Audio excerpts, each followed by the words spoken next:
Hey guys, what's going on? It's me, it's the M, the X to the C, Master Mike, Xavier Kerrigan, coming to you live from very rainy and very cloudy Dublin, Ohio, in Columbus, Ohio.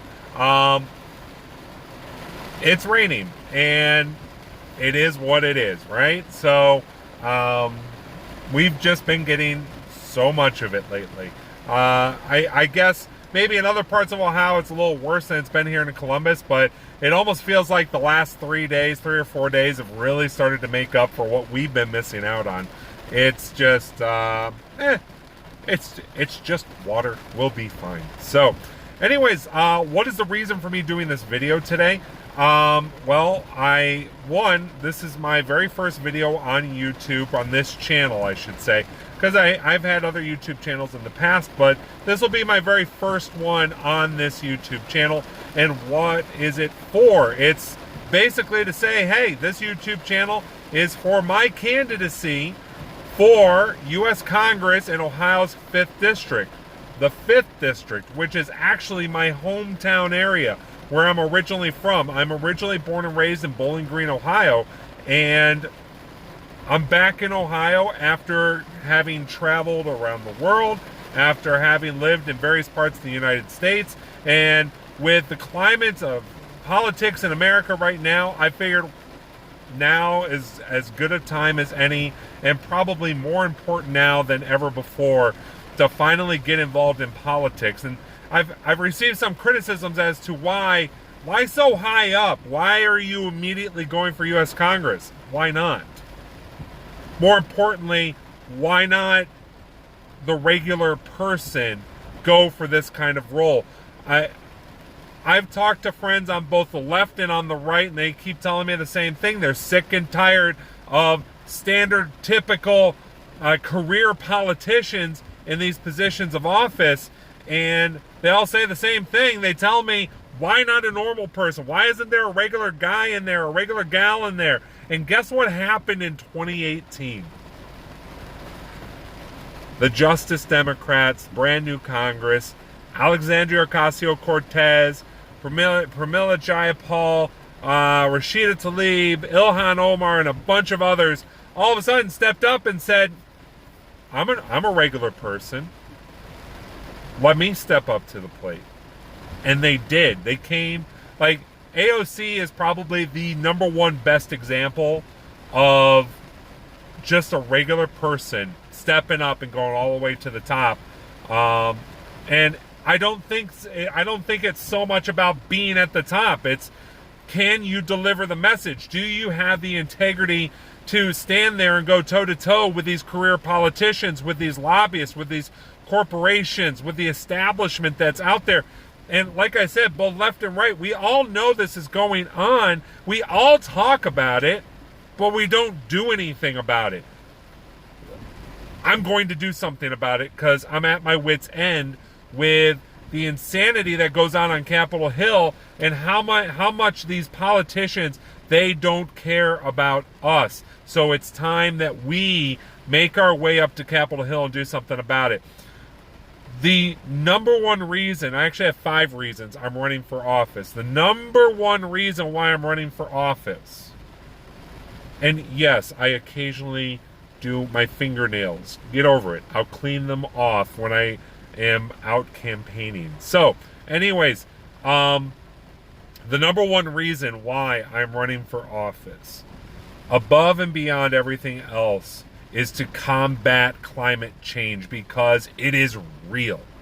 Whether we choose to believe it or not, it's real. It's really going on. We are truly experiencing what happens when we neglect our environment. More importantly, when we have the tools in our possession, like, we have the capacity to do something about this climate change, or at least to stem it a little bit. But and I don't want to get too in depth about it. I'll do that in a completely separate video. I'll try to make separate videos for all 5 issues. But we were warned about this. We were warned by the scientists that this would happen. We were warned 10, 20, 30 years ago. We were warned. And guess what? It's here. It's happening now. The insane weather that we're having in the Midwest, which is truly concerning to those people I care about in my hometown area. The tornadoes that struck down, over 200, I think it was 220 some tornadoes struck down in the Midwest, killed a bunch of people, and it was the longest consecutive amount of days, from what I understood, of tornadoes ripping through the Midwest, and that's a factor. The California fires that occurred last year, I was in California. I got to witness those fires. I'd seen them from about 10 miles away, and it was by far one of the most terrifying things I'd ever seen. Then you also have the hurricanes that have been growing in intensity, but not so much growing in intensity, lasting longer. What is happening is that the water vapor is there's more water vapor in the air, it intensifies the storms.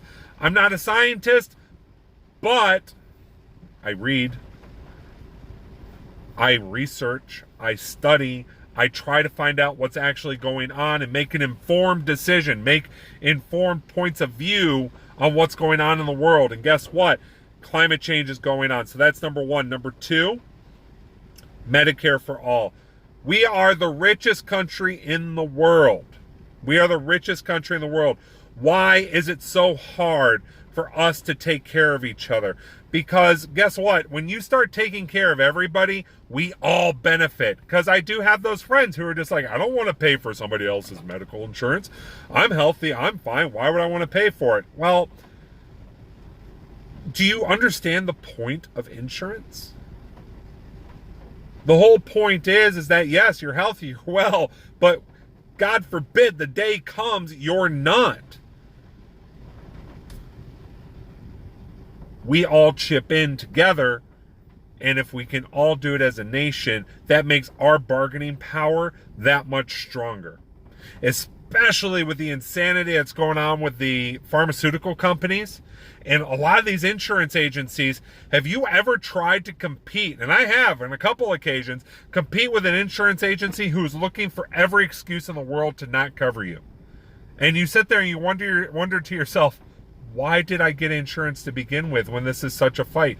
I'm sick, I'm unwell, I have an issue, I need help. Why did I get the insurance to begin with? I remember my first encounter with an insurance agency where I had to make a claim, and it was on a plane ticket, and they did everything they could to not pay me, and they won. And I'm like, then why did I get the insurance? I looked at the fine print afterwards, and this really taught me to look deeper at insurance. But I looked at the fine print afterwards, and like a miracle would have had to have happened for me to get the money back on the insurance that I paid. It was insane. And I understand insurance is a gamble on the insurance company's part. Unfortunately, they pushed all the risk onto us. So that's number two. So climate change, Medicare for all. The third issue, right? The third issue is individuals' rights. More importantly, women's rights. This whole controversy, this resurrection of trying to defeat Roe versus Wade. Guys, the decision to get an abortion is already difficult enough. To have others chime in and try to tell you what to do with your body. I will never tell a woman what she can or cannot do with her body, especially when it comes to an abortion, much less anything else. And that goes for guys too. It's not my decision to tell you what to do with your body unless it's going to directly impact another actual person. And when it comes to these new draconian laws that are trying to be pushed through, and Ohio is right there with it, that even with a rapist's baby, incestual baby, you are forcing that woman to carry that baby to term. That's not right. Nobody is going out actively trying to get pregnant so they can have an abortion. It is not malicious. It is not intentional. So I cannot stand by idly and not speak up and out and against those who try to force themselves or force their opinions down other people's throats and onto their bodies. I am going to fight for women's rights to decide for themselves. Period. Period. The fourth issue, my fourth issue, has to do with education. I am a former teacher. I've taught at multiple universities across the U.S. I've taught at multiple universities around the world. I've taught in Japan, South Korea, Saudi Arabia, and I miss it. I love doing it. Right now I'm a truck driver, but I used to be a teacher.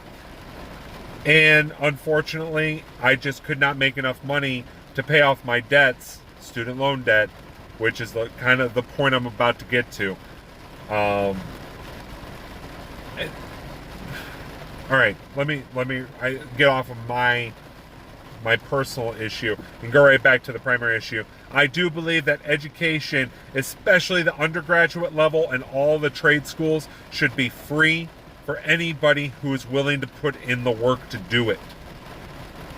Education should be a right and not a privilege for the wealthy, because the wealthy have proven time and again that they will just spend their way into a degree, and that does not make you qualified in whatever field that it is that you got that degree.